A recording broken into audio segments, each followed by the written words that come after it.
On revient chez nous maintenant. Le gouvernement Legault, Jean-Simon, qui a modifié les règles d'investissement au Québec pour que la société d'État soit en mesure d'investir, justement, on en parlait avec Alain, dans le secteur de la défense.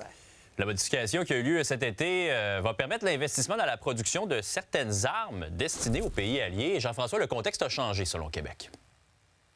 Oui, on en parlait. L'engouement pour le secteur de la défense se fait également sentir du côté de Québec. Bien entendu, il y a de nombreuses entreprises au Québec qui pourraient profiter de l'argent d'Ottawa, notamment. Et également, on le sait, du côté de l'Europe, on veut investir 800 milliards de dollars dans la défense, donc on veut être capable d'en profiter. Mais Québec même pourrait également investir grâce à Investissement Québec, notamment la Caisse de dépôt et placement également, pour donc ces entreprises-là, dans ces entreprises-là du Québec, pour produire des armes qui seraient destinées à des pays alliés, bien entendu. On peut cependant écouter quelques critiques, notamment du côté de Québec solidaire ce matin. Je te fais écouter la réaction de Ruba Gazal.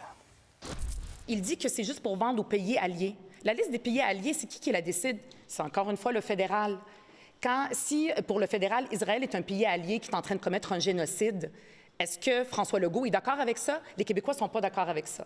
C'est très important, avant d'engager de l'argent public comme ça, à la va-vite, puis on le sait à quel point ce gouvernement-là, qui se dit un gouvernement de gestionnaire, est très mauvais dans la gestion de l'argent public, surtout pour donner à des entreprises privées.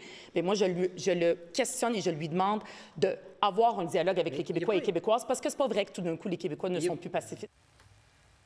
Et parlant de Québec solidaire, le caucus du parti s'est réuni devant le Salon Rouge pour dénoncer la prorogation du Parlement. Jean-François.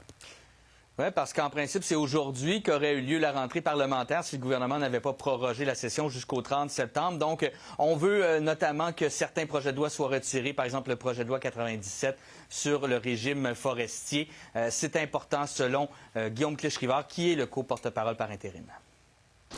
Nous, on a déposé des projets de loi dans la législature. Exact. Je m'attends à ce qu'ils soient redéposés ou qu'ils soient toujours au feuilleton. C'est les motions qu'on va faire, c'est les pressions qu'on va faire. L'ardoise n'est pas à zéro. Il y a des projets de loi qui vont disparaître. Vous allez les analyser, vous allez voir tout d'un coup que des projets de loi ne sont pas là, ne sont pas rappelés, d'autres qui vont continuer. C'est là qu'on va voir véritablement ce que François Legault a compris ou pas compris de sa triste session dernière.